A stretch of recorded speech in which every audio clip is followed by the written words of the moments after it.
ಚೆನ್ನಾಗಿದೆ. ನಾರಿಯರಿಗೆ ಈ ಶಕ್ತಿ ಬೇಕೇ ಬೇಕು. ನಾವೇನೇ ಇದ್ರೂ ನಾವು ಹೋರಾಟ ಮಾಡ್ತೀವಿ. ಮೀಸಲಾತಿ ಬಿಲ್ ಸಿಗೋ ತನಕ ನಾವು ಹೋರಾಟ ಮಾಡ್ತೀವಿ. ಉಗ್ರವಾದ ಹೋರಾಟ ಮಾಡಿದ್ದೀವಿ. ನಮ್ಮ ರಾಜ್ಯಾಧ್ಯಕ್ಷರು ಮಂಜುಳಾಕ್ಕನವರು ಹಾಗೂ ಕೇಂದ್ರ ಸಚಿವರು ಶೋಭಾ ಕರಂದ್ಲಾಜೆ ಅವರ ಜೊತೆ 33% ಏನು ಹೋರಾಟ ಹೇಳ್ತಾ ಇದ್ದೀವಿ, ನಿಜವಾಗ್ಲೂ ಮುಂದಿನ ದಿನಗಳಲ್ಲಿ ಅದಾಗುತ್ತೆ ಅನ್ನೋ ಕನಸನ್ನು ನಾವು ಕಾಣ್ತಾ ಇದ್ದೀವಿ. ಅದು ನೆರವೇರುತ್ತೆ ಕೂಡ. ನಮ್ಮ ಮೋದಿಜಿ ಇರೋರ ತನಕ ಅಂಬೇಡ್ಕರ್ ಅವರು ಮಂಡಿಸಿದ ಮಂಡನೆಯನ್ನು ನಾವು ಯಾವತ್ತೂ ಯಶಸ್ವಿಗೊಳಿಸ್ತೀವಿ ಅಂತ ಹೇಳಕ್ಕೆ ಇಷ್ಟಪಡ್ತೀವಿ. 33% ನಾವು ಭಿಕ್ಷೆ ಬೇಡ್ತಿರೋದಲ್ಲ, ಅದು ನಮ್ಮ ಜನ್ಮಸಿದ್ಧ ಹಕ್ಕು. ನಾವು ಕೇಳ್ತಾ ಇರೋದು ಇಫ್ ಎಟ್ ಆಲ್ ಅವ್ರಿಗೆ ಏನಾದರೂ ಸೈದ್ಧಾಂತಿಕವಾಗಿ ಇದ್ದಿದ್ರೆ ಅವರು ಕಾನೂನಾತ್ಮಕವಾಗಿ ಹೋರಾಟ ಮಾಡಬೇಕು ಹೊರತು ಈ ಥರ ಮಹಿಳೆಯರ ಬೆನ್ನಿಗೆ ಚೂರಿ ಹಾಕಿ ಅವರ ಹೊಟ್ಟೆನ ತುಂಬಿಸ್ಕೊಳ್ಳೋದು ಅಥವಾ ಅವರ ಮತಪೆಟ್ಟಿಗೆನೇ ತುಂಬಿಸ್ಕೊಳ್ಳೋ ಒಂದು ಕಚಡ ಕೆಲಸನ ಕಾಂಗ್ರೆಸ್ ಮತ್ತು ಮೈತ್ರಿಕೂಟ ಏನು ಮಾಡ್ತಾ ಇದೆ, ಅದ್ರ ವಿರುದ್ಧ ನಮ್ಮ ಧ್ವನಿನ ಎತ್ತುತ್ತಾ ಇದ್ದೀವಿ. ನಮ್ಮ ಎಲ್ಲರಿಗೂ ಎಲ್ಲ ಮಹಿಳೆಯರು ನಮಗೆ ಸಹಾಯ ಬೆಂಬಲನ ಇದು ಮಾಡ್ಬೇಕಂತ ಹೇಳಿ ಕೇಳ್ತೀನಿ. ನಮ್ಮ ಹೆಣ್ಮಕ್ಳುಗಳ ಬಗ್ಗೆ ಒಂದು ಏನಾದರೂ ಸಹಕಾರ ಕೊಡೋದು, ಸಪೋರ್ಟ್ ಮಾಡೋದು ಇರೋದು ಅಂದರೆ ನಮ್ಮ ದೇಶದ ಪ್ರಧಾನಮಂತ್ರಿಗಳಾದ ನರೇಂದ್ರ ಮೋದಿಜಿಯವರು ಇರ್ಬೋದು. ತುಂಬಾ ನಮಗೆ ಎಷ್ಟೋ ಯೋಜನೆಗಳು ಹೆಣ್ಮಕ್ಳಿಗೋಸ್ಕರ ಯೋಜನೆಗಳನ್ನ ಕೊಟ್ಟಿದ್ದಾರೆ.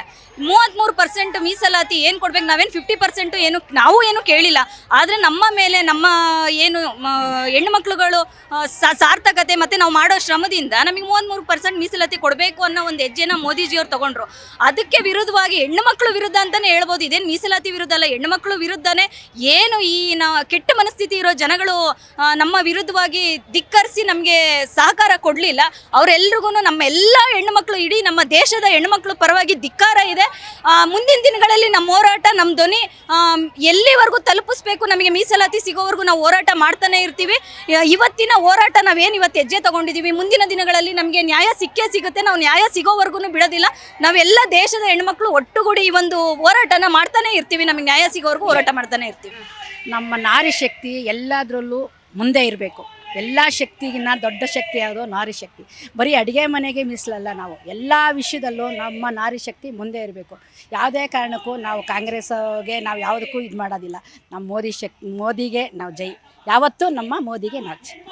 ಭಾರತ್ ಮಾತಾ ಕಿ, ನರೇಂದ್ರ ಮೋದಿ ಅವ್ರಿಗೆ, ನರೇಂದ್ರ ಮೋದಿ ಅವ್ರಿಗೆ.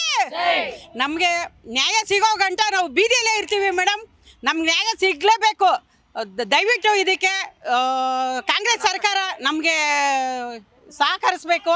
ದಯವಿಟ್ಟು ನಾವು ನ್ಯಾಯ ಸಿಗೋ ಗಂಟೆ ನಾವು ಬೀದಿಯಲ್ಲೇ ಇರ್ತೀವಿ. ಹೆಣ್ಮಕ್ಳು ಇಲ್ದಿರ ಪ್ರಪಂಚನೇ ಇಲ್ಲ. ಎಲ್ಲ ಮನೆಯಲ್ಲೂ ಅಷ್ಟೇ, ಬೀದಿಯಲ್ಲೂ ಅಷ್ಟೇ, ಒಂದು ಸ್ಕೂಲಲ್ಲೂ ಅಷ್ಟೇ, ಕೆಲಸದಲ್ಲೂ ಅಷ್ಟೇ ಹೆಣ್ಮಕ್ಳೇ ಎಲ್ಲ ಮುಂದೆ. ಹಂಗಾಗಿ ಎಲ್ಲ ಹೆಣ್ಮಕ್ಳ ಪರವಾಗಿ ನಾವು ಕೇಳ್ಕೊಂತೀವಿ. ನ್ಯಾಯ ಸಿಗೋ ಗಂಟೆ ನಾವು ಹೋರಾಟ ಮಾಡೇ ಮಾಡ್ತೀವಿ ಮೇಡಮ್.